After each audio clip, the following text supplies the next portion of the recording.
Hello everyone and welcome back to my channel. I know it's been a long time since I posted any video or any sort of update, so I'm really sorry about that. This semester has been fairly busy, but I'm trying to find time to make more videos so that I can share whatever little I know with you guys. So a couple of videos from now, we had started discussion on the implicit solvers. That is, we were trying to use what are these matrix-based methods that can be used to solve the CFD flow problems. And we had actually looked at the one-dimensional versions. We had looked at the diffusion problem with and without the source, and we had converted those kind of differential equations into the matrix form, and we solved it as well. So in the lecture today, I am going to give you a glimpse of how you can solve the two-dimensional version of the similar problems, that is the two-dimensional diffusion or the conduction problems, which they have the same sort of governing equation, and we would be using the Upwind scheme just to give you a difference of the implementation of central differencing that we did in 1D and the Upwind scheme that we would be trying to mimic in 2D.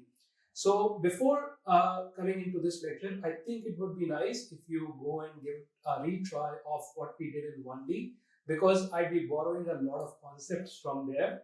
And since it had been a while, I also did a rewatch of that so that I understand what I had taught you guys there, so that we are trying to be consistent with the delivery of this implicit scheme-based solvers.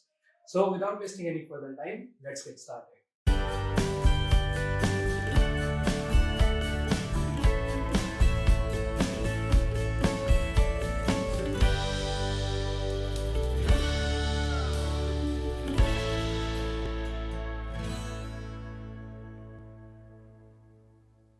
Alright, now we're back on the computer and this is where we talk about CFD much more intensively. Alright, so we are going to look at a 2D convection scenario today, and our aim is to solve it using the Upwind scheme and through an implicit solver. So I hope that you have some idea about what these words imply. So the Upwind scheme is one of the kind of schemes that we can use in order to discretize our governing equation, and implicit is the time of solving method. So we have so far looked at the explicit schemes or explicit solvers, where we had the information being carried out in an iterative manner. And usually the idea of implicit scheme is to not be that lazy and try to get the solution in one go. So we had talked about a little bit about these implicit schemes in 1D systems. And if you hadn't watched that series, please do so. There are 2 videos in that and they would be super helpful to you. Alright, so in order to understand the problem, we need to know what is the governing equation and what really is the schematic of the problem that we are dealing with. So here the governing equation is basically a trimmed down version of the convection diffusion equation, which I am trying to highlight it here, where the right hand side is 0 because there is no diffusion. So if there is a diffusion, the right hand side is a function of the temperature gradients, but since there is no diffusion, that is why the right hand side is 0, and the simplified version is basically the velocity vector times the gradient of the temperature field is 0. So this is very easy, as you can see it here. We only have the velocity vector, which for this particular problem would be provided to you. So the kind of problem that we are trying to solve is in a square domain where we have 4 edges as obvious, and we have 2 edges on the temperature of 100 Kelvin, or you can even think of it as 100 degrees. The units are not important. Whereas the 2 other edges are at a temperature of 0 Kelvin. And we have an imposed velocity field of 1 meter per second in both x and y direction, so that the resultant velocity vector would be across the diagonal of this square. So we are trying to see what happens when we only have the diffusive parts, we only have the convective part and there are no diffusive processes in the system. And I have tried to show you through a contour what would be the final result. So whenever we have such a system where 2 walls are heated at a certain temperature and 2 other walls are maintained at a different temperature, then we get this like sort of 2 triangles kind of scenario with a very sharp interface between them. So this is to see the numerical scheme should be able to capture this sharp interface, and if that doesn't hold true, then it creates to some sort of problems that we have previously discussed in the CFD using MATLAB series, but that is not relevant now. Our objective is to understand how to tackle this problem through the implicit scheme based solver. All right. So just to give you a heads up, what we were trying to do when we had the grids in 1D, if we had a one-dimensional domain such as this rod, this is a physical domain. Using the finite volume approach, we divide this rod into certain number of finite volume. So here I'm trying to show you using different colors that we have 5 finite volume that constitute this rod.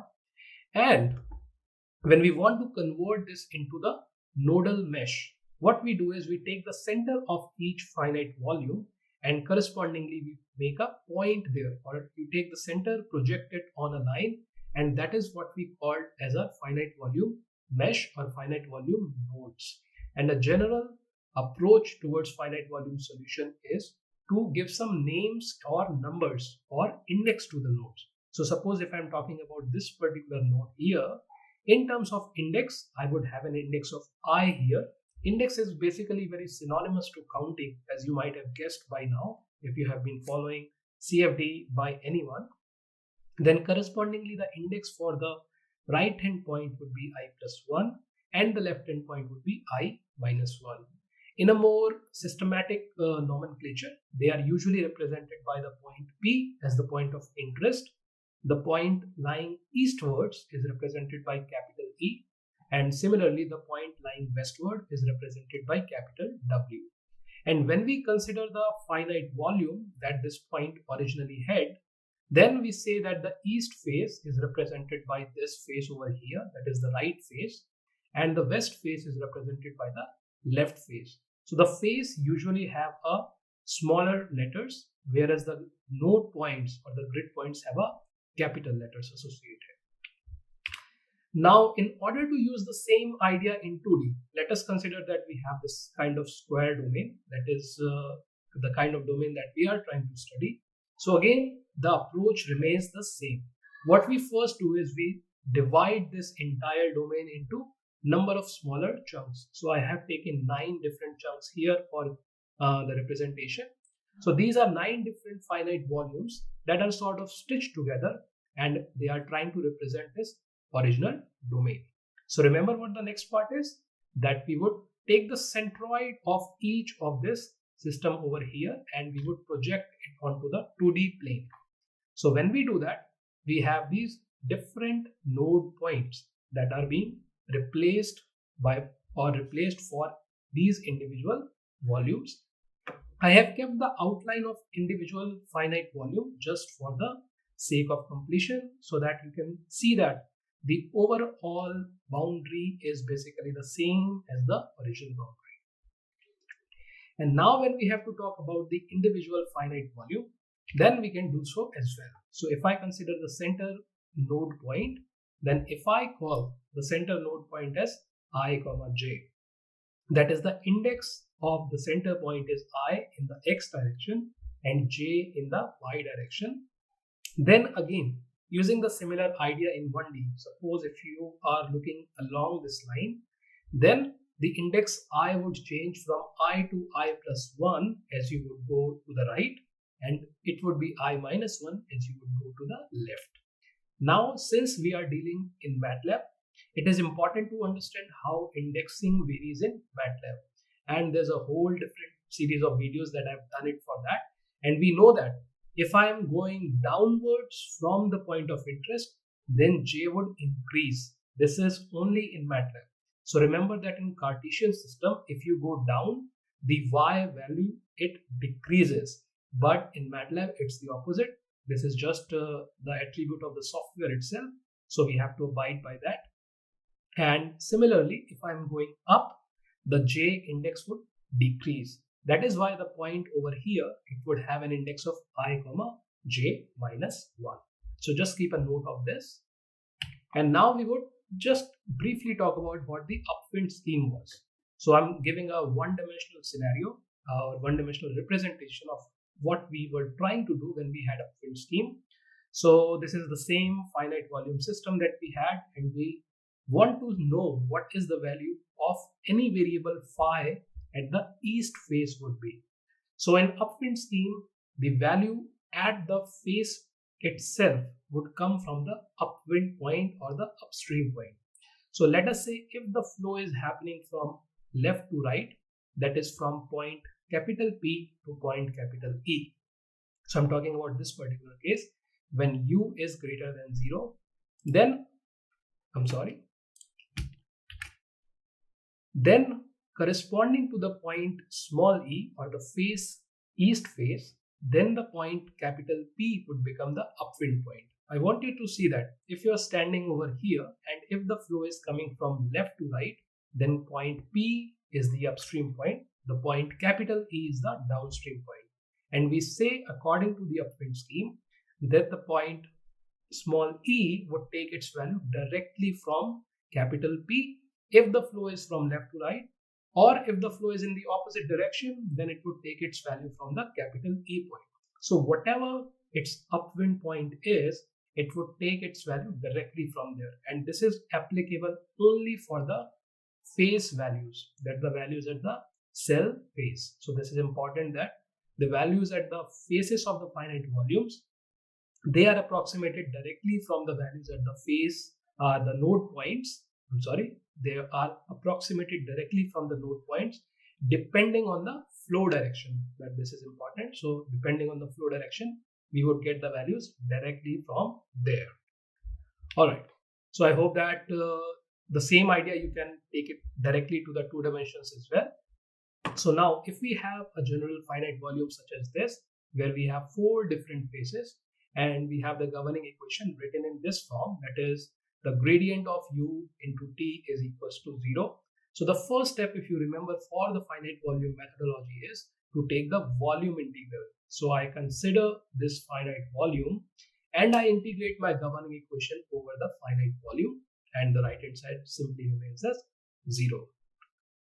The next step is to use the Gauss divergence theorem, which would allow me to convert the volume integral to the surface integral or the area integral, and therefore I can further simplify it using the assumptions or the ideas of the unit vector over here. That this normal vector, it would be positive on the east face and on the north face, and it would be negative on the W face and the south face. So based on that and the impression that the u velocity or this velocity vector, it would take the value of small u, that is the x velocity, when we are on the east face or on the west face, and it would become the vertical velocity v when it would be on the north face and on the south face. This should be not n times th, it should be v times th. And here, mind you that this h is nothing but the grid spacing. So I'm assuming that this is a uniform grid, and therefore h remains the same in all directions. So this is something that if you had taken a course on finite volume or CFD by any other person, then you would know how to solve until here. You can also follow my previous lectures, which would be pretty much winding all the way until here. So this arrangement, after the application of the standard form, after the application of any standard scheme, can be converted into a standard form of APTP equals to AETE plus AWTW plus ANTN plus ASTS. That is, the temperature at the point P can be expressed conveniently using the temperatures at the surrounding grid points.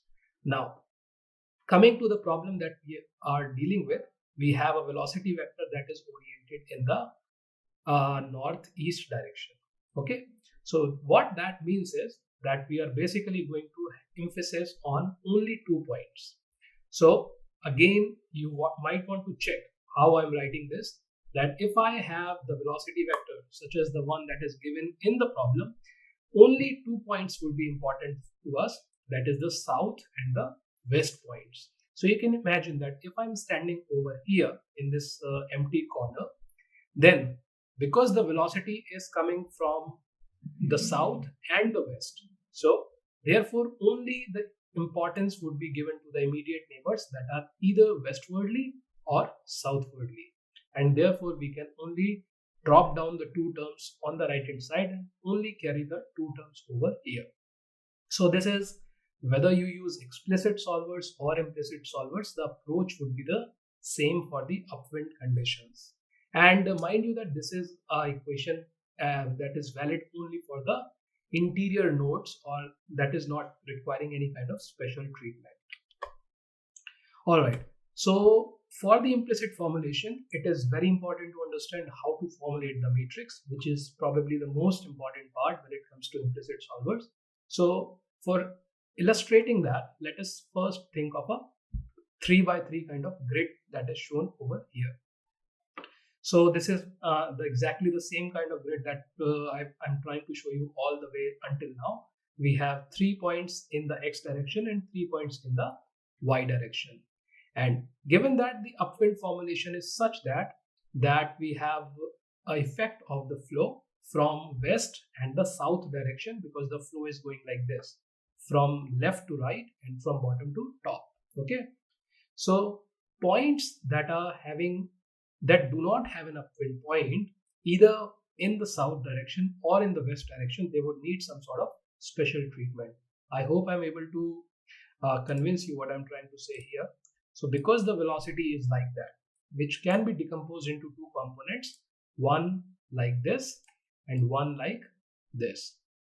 So if at any point, if it does not have a point either on the bottom or on the left, because that is how the velocity vectors are oriented. So this velocity vector, you can think of substituting here, and if the point over here, if it doesn't have a neighboring point which lies here, we can't really think of resolving this velocity. So that is why we would need some sort of special treatment if that happens, or the same thing applies for this kind of scenario when we don't have a velocity vector or the point that would provide the velocity. So if you would observe these 9 points over here, you would see that these 5 points out of those 9 points would need some sort of special treatment.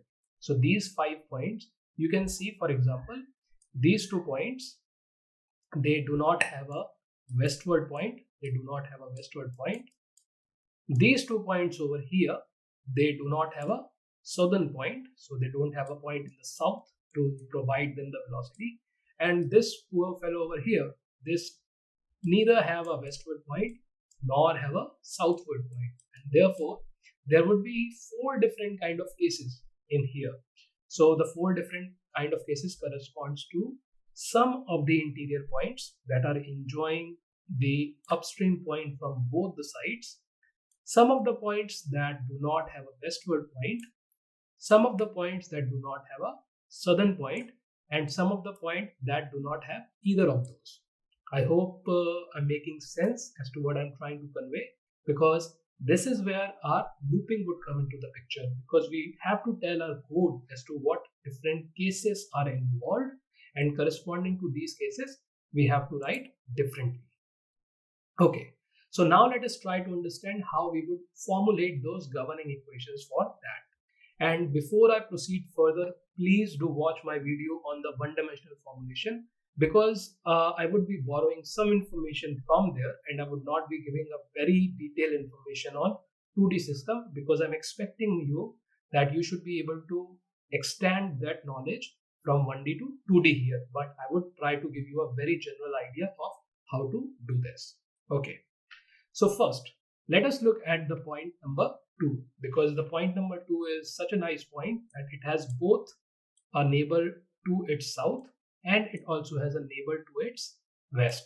So if you recall the APTP equals to the summation of neighbor kind of formulation, we know that it can be written as AP into TP, which becomes APT2 equals to AWT1, that is TW, plus AS into TS, that is P5. So that is all sorted out. In a similar way, all these interior points, mind you, when I'm saying interior, I'm talking about these black points that do not need any special treatment. And you might argue that the points 2, 3, and 6, even though they are on the boundary nodes, but because of the upwind scheme, they are actually being treated similar to an interior node. I hope I'm trying to make my point valid here. And therefore, you can write a similar kind of equation for point number 3, 5, and 6. Now, whenever we have a point such as point number 1, we know that point number 1 has a neighbor to the south. So this point is fine that there is AS times TS, but there is no AW times TW. So there would be some sort of special treatment, which I have covered very extensively in my 1D problem. And you would see that this kind of formulation can be written in form of AP into T1 equals to the neighbor that is available plus some sort of source term.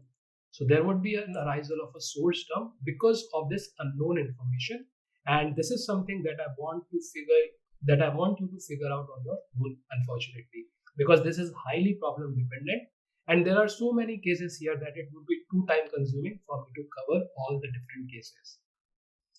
And you can assume that, or you can see that a similar kind of formulation would also occur for point number 4, that there would be a point that is south to it, but there is no west point, and that would be encapsulated in another source term. I'm not writing them distinctly here, but mind you that this S over here and this S over here, they may or may not be the same. Okay. Similarly, you can imagine that these points over here, points 8 and 9, they have a western neighbor, but they don't have a southern neighbor. And similarly, they would have AW term, both of them would have AW term, but the source term would encapsulate the southern term that is been missing out from that.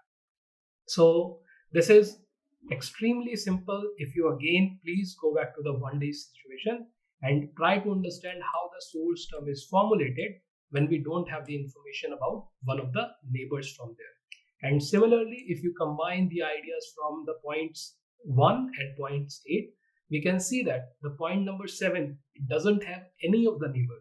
So you would see that on the right hand side, we would simply have one different source term for AP T7.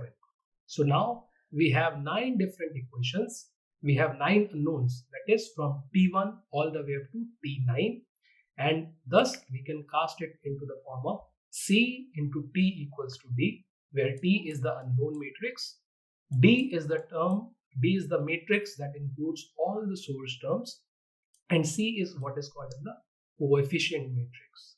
So it is easy to see that the matrix or the vector D, it has some of the source term which we can see is appearing in the equation 1, 4, 7, 8 and 9.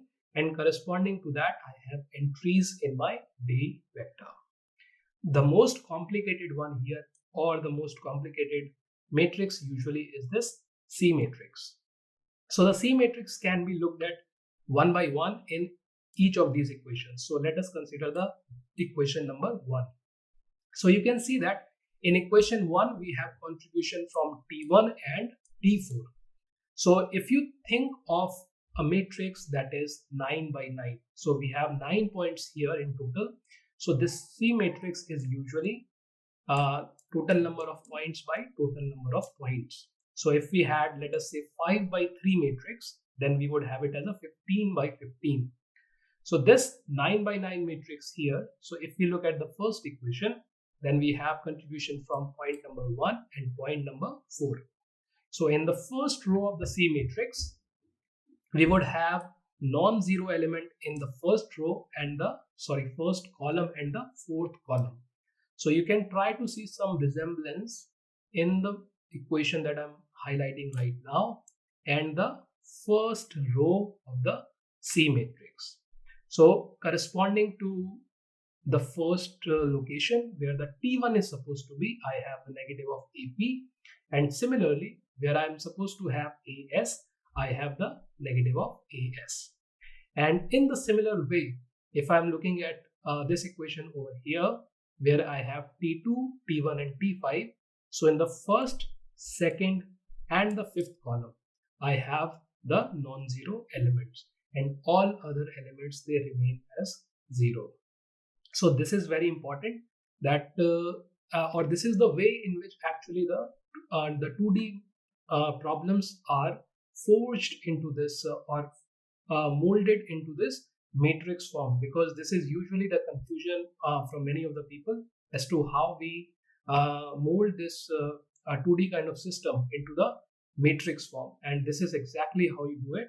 And you can see that you would have some non-zero elements in between a lot of zero kind of elements. And in this way, you can write the next three equations and then the next three equations. And this way, you would have a 9 by 9 coefficient matrix, which would be known to you. Mind you that all the coefficients, these would be known to you.